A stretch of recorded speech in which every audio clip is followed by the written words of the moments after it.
Duró semanas la negociación y con tristeza en el alma decidimos con Ferrari parar allí. Lauda, que fue en cierto modo mi alumno, ya que le preparaba sus autos, fue el afortunado y el resto es historia. Ciertamente habría sido campeón del mundo si Mosley hubiera tenido un ápice de juego limpio.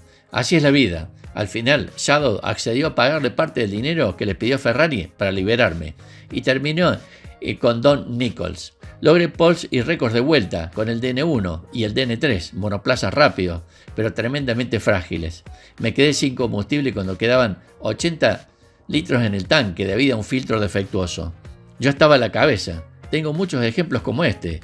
Mis amigos me dicen habitualmente, no fuiste campeón del mundo, no ganaste ningún gran premio, pero nunca te lesionaste y estás vivo. Tienes razón, pero eso no evita los arrepentimientos.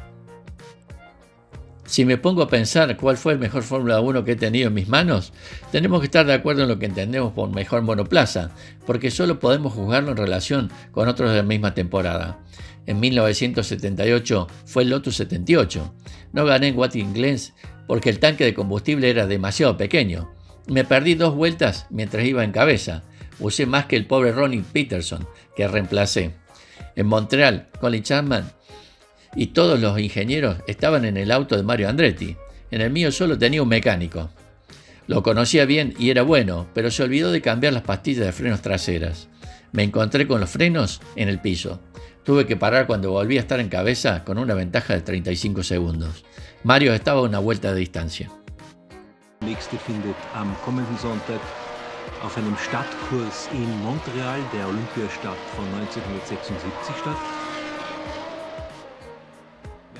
Colin Chapman me diría esa noche que rara vez vería esto, pero no podía retenerme hasta 1979, porque ya había contratado a sus 2 pilotos, Andretti y Carlos Alberto Reutemann.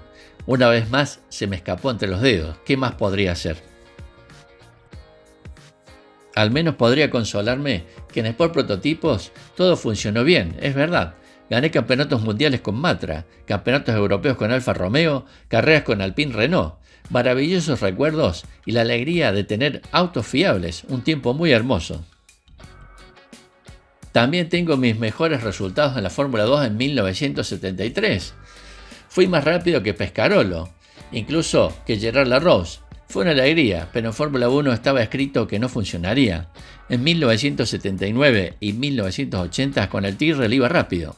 Con Ligier en 1983 también iba rápido, aunque solo teníamos 490 caballos, con nuestro atmosférico frente a 650 con los turbos.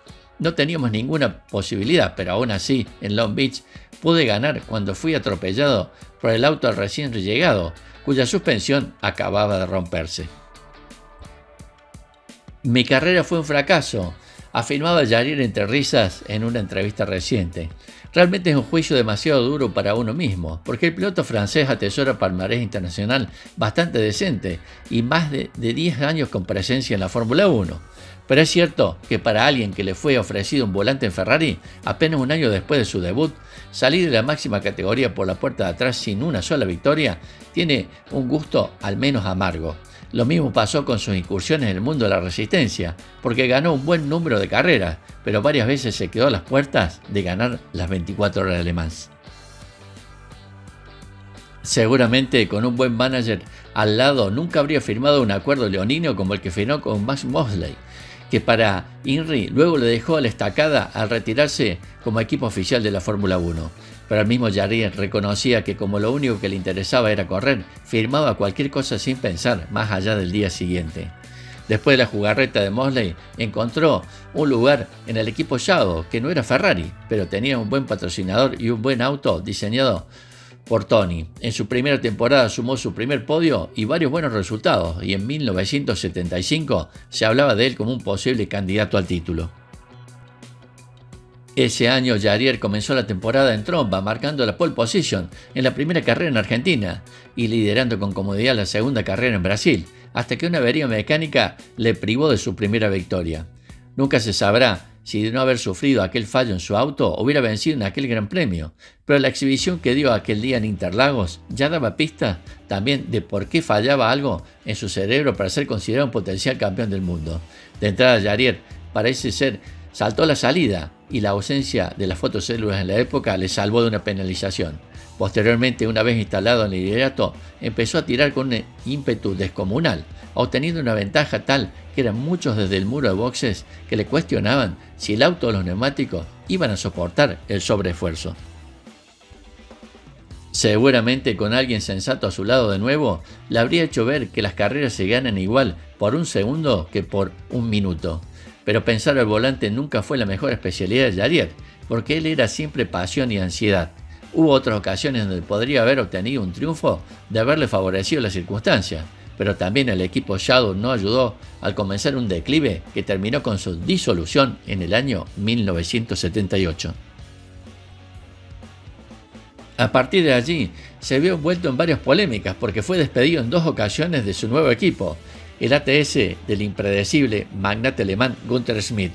Sin embargo, también tuvo su polémica fuera de los circuitos, porque su nombre se rumoreó como ser el piloto fantasma de la película de Claude Lelouch, Rendezvous, donde un auto atraviesa al amanecer todo París a más de 200 km por hora, saltándose semáforos y llevando la temeridad al límite. Nunca se pudo demostrar aquello y el propio Lelouch afirmó que fue él mismo el que iba al volante, pero el hecho de que surgiera el nombre de Jarier es significativo, porque eran muchos los que pensaban que el único piloto de Fórmula 1 francés al que se le podría ocurrir participar en aquella película era Jarier. Sin embargo, años después, el piloto francés sí tuvo una relación legal con el mundo del celuloide, porque participó como especialista en las espeluznantes escenas de persecución policial de la película Ronin. Genio y figura, ¿lo recuerdan? Regresando a la Fórmula 1, después de ser despedido definitivamente de ATS, fue llamado por Colin Chapman para sustituir al fallecido Ronnie Peterson en las 2 carreras finales de la temporada. Sin conocer el auto, rodaba en tercera posición y remontando cuando se quedó sin gasolina en las vueltas finales, no sin antes haber marcado la vuelta rápida en carrera, 1,5 segundos más rápido que el resto. En la siguiente carrera en Canadá hizo la pole position y lideró la carrera con un margen amplísimo, hasta que se quedó sin freno. Ahí se acabarían sus últimas opciones de vencer en la Fórmula 1, ejemplificando mejor que nadie el famoso dicho de Ron Dennis de que para acabar primero hay que acabar. Ken Tyrrell, impresionado por las demostraciones de talento, lo fichó como teórico líder de su escudería homónima para las siguientes 2 temporadas. Sin embargo, coincidió con el inicio de la decadencia de que el otrora fuera uno de los mejores equipos. Williams, que para 1982 era uno de los mejores equipos del momento, contactó a Jarier para sustituir a Reutemann, que se había retirado de Fórmula repentina a raíz de la guerra de Malvinas. Sin embargo, de nuevo perdió la oportunidad de estar en un auto ganador, porque a última hora habría firmado con el equipo Osella, que tenía uno de los peores autos de la parrilla. La cadena de despropósitos se cerraría en 1983, cuando fichó para el equipo Ligier, que pasó de haber luchado el Mundial 2 años antes a un declive espectacular donde los triunfos ahora eran poder clasificarse para la carrera. Fruto quizás de la frustración ante el cúmulo de oportunidades perdidas, empezó a abandonarse físicamente y a conducir de forma errática y a menudo antideportiva. Famoso fue un episodio donde deliberadamente fue a fastidiar la carrera a su compatriota Patrick Tambay, corroído por la envidia de ver cómo otro parisino ganaba carreras con Ferrari mientras él languidecía al fondo del pelotón.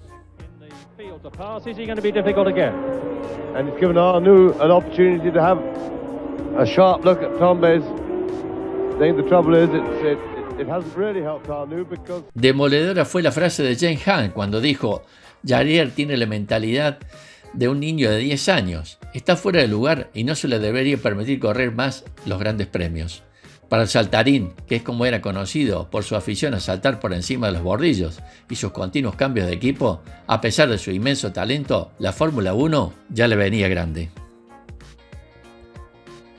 Resumiendo su carrera deportiva en la máxima categoría, participó en los equipos March, Shadow, ATS, Ligier, Lotus, Tyrrell y Osella entre los años 1971 y 1983.